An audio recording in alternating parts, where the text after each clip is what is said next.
بسم اللہ الرحمن الرحیم۔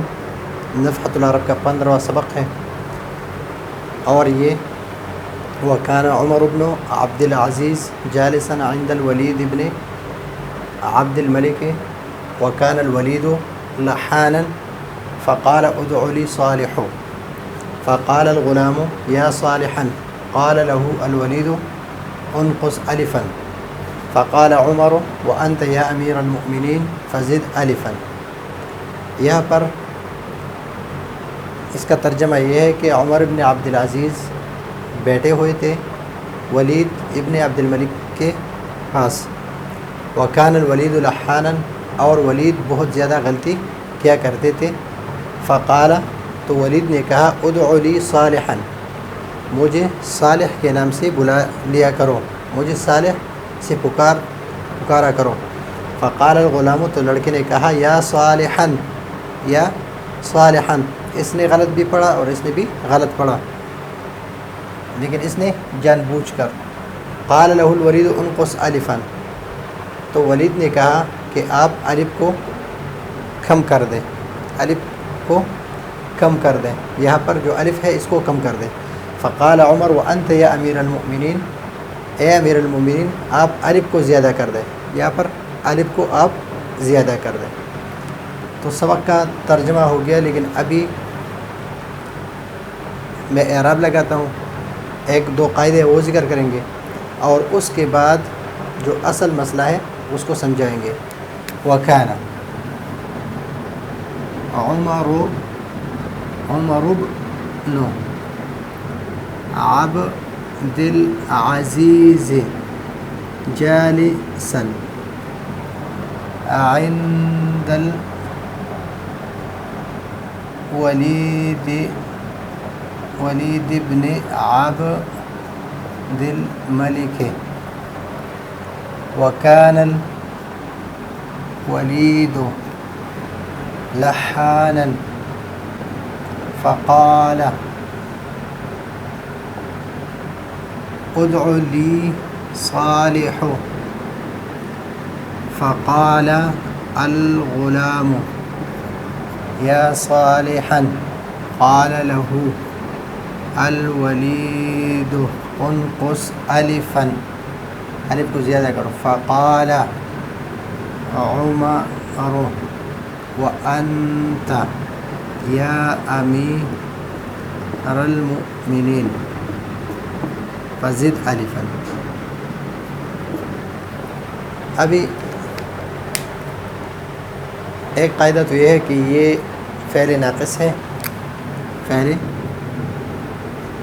ناقص ہے، اور یہ اس میں کانا ہے اس لیے مرفوع ہے، اور یہ جالسن یہ خبر کانا ہے اور اس وجہ سے منصوب ہے۔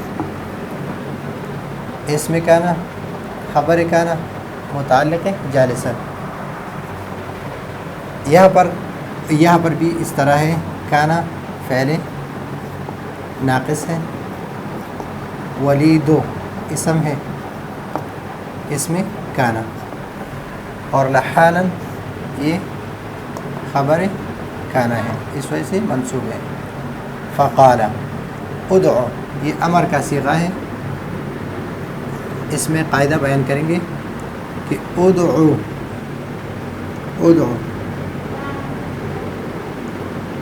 یہ ہم بناتے کس سے؟ یدعو سے، یدعو سے، شروع سے ہم علامت مضارب کو یدعو ہے، یدعو سے ہم نے امر کا صیغہ بنانا ہے، تو امر کا صیغہ جب ہم یدعو سے بنائیں گے تو علامت مضارب کو حذف کریں گے تو یہ بنے گا او۔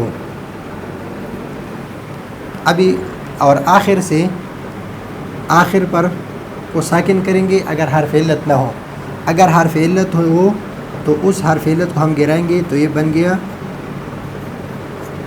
خود۔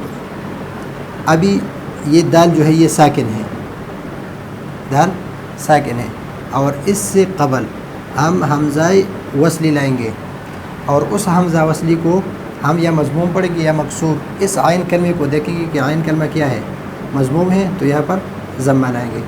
تو ادعو رہ گیا, یعنی یدعو سے ادعو یہ امر کا صیغہ ہے, امر واحد کا صیغہ ہے.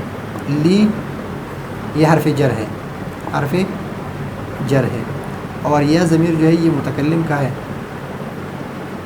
اب یہاں پر ابن کا جو قاعدہ ہے وہ بیان کریں گے, لیکن سب سے پہلے عبارت کو حل کریں گے. اس ابن کا قاعدہ جو ہے یہ بھی بیان کریں گے.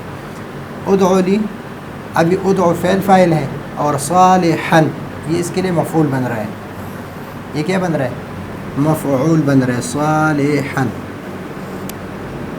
صالحا یہ اس کے لیے مفعول بن رہا ہے.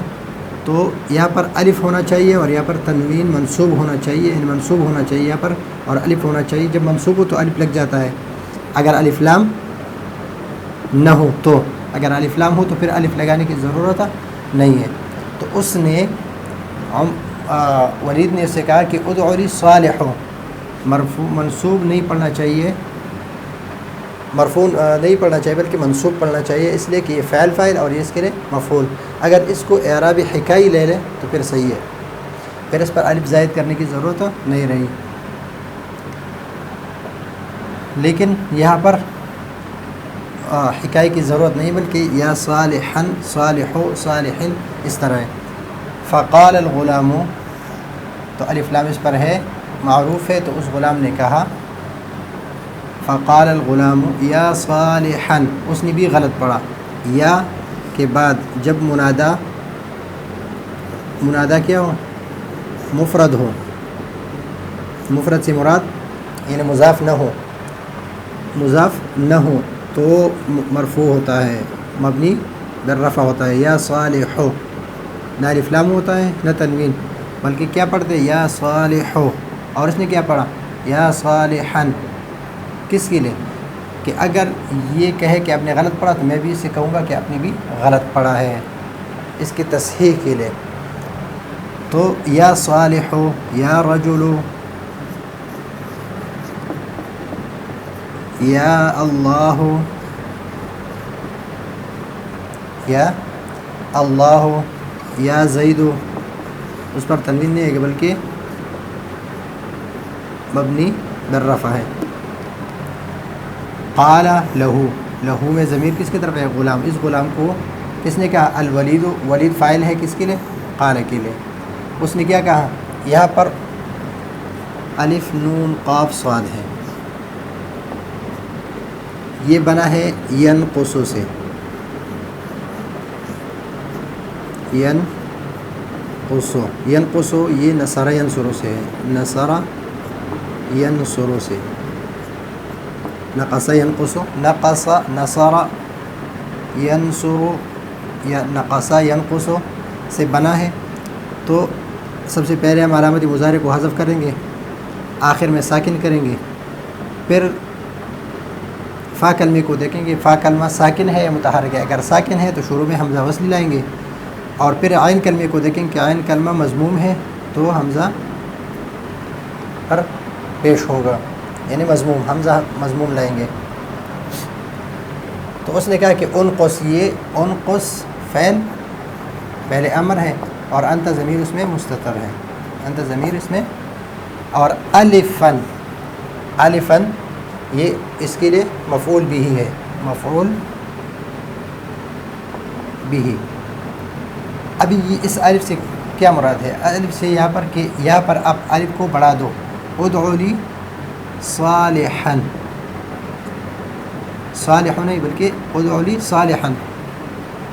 اس نے کہا کہ انقص الفا, کہ آپ اس الف کو کم کر دیں, اس الف کو کم کر دیں, اس الف کو کم کر دیں. تو یہاں پر ضد سے مراد کیا ہے؟ کہ یہاں پر آپ الف کو بڑھا دیں, یہاں پر الف کم کر دیا ہے, یہاں پر زائد کر دیا ہے. تو ولید نے کہا کہ آپ انقص الفا, اس الف کو گرا دیں, الف کو کم کر دیں. تو عمر وانت یا امیر المؤمنین فزد الفا, تو یا اگر میں الف کو کم کرتا ہوں تو آپ الف کو یہاں پر کیا کریں؟ بڑھا دیں. تو اس الف سے مراد کیا ہے؟ اس الف سے انقص الفا سے صالح یا صالحن ہے, اس نے بڑا صالحاً ہے، لیکن اس کو انقص الفاً، الف کو کم کر دیں، اور فزد الفاً، یہاں پر آپ الف کو بڑھا دیں تو عبارت صحیح بن جائے گا۔ تو فقال عمر، عمر پر تنوین نہیں ہے اور الف لام بھی نہیں ہے، تنوین نہیں ہے، کیوں؟ اس لیے کہ یہ غیر منصرف ہے، غیر منصرف ہے، اور غیر منصرف حالت رفعی میں ضمہ کے ساتھ ہیں، بالضمہ۔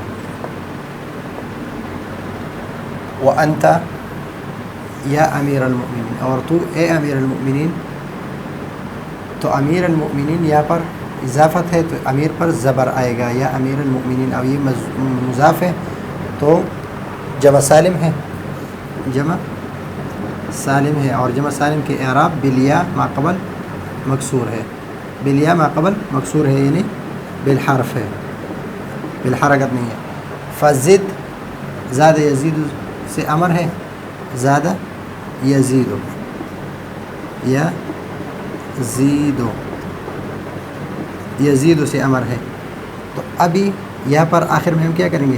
ساکن کریں گے، یا سے علامت مضارع کو ہٹائیں گے، یہاں ساکن کریں گے، تو التقاء ساکنین اور ما قبل کیا ہے؟ یہ ما قبل جو ہے یہ یا ہے، تو اس کو ہٹا دیں گے، اور پھر فا کلمے کو دیکھیں گے کہ متحرک ہے تو اپنی حالت پر چھوڑیں گے، اگر یہ ساکن ہے تو حمزہ وصلی لگائیں گے، تو یہ متحرک ہے تو بن گیا زد، یزیدو، علامت مضارع کو ہٹا دیں گے، پھر دیکھیں گے اگر فا کلمہ متحرک ہے تو اپنی حالت پر چھوڑیں گے، پھر آخر میں ساکن کر دیں گے، اگر حرف علت نہ ہو، تو یہاں پر حرف علت نہیں ہے تو یہ بھی التقاء ساکنین، اور اس میں سے پہلے جو ہے حرف علت ہے تو حرف علت کو گرا دیں گے، تو یہ بن گیا زد، امر۔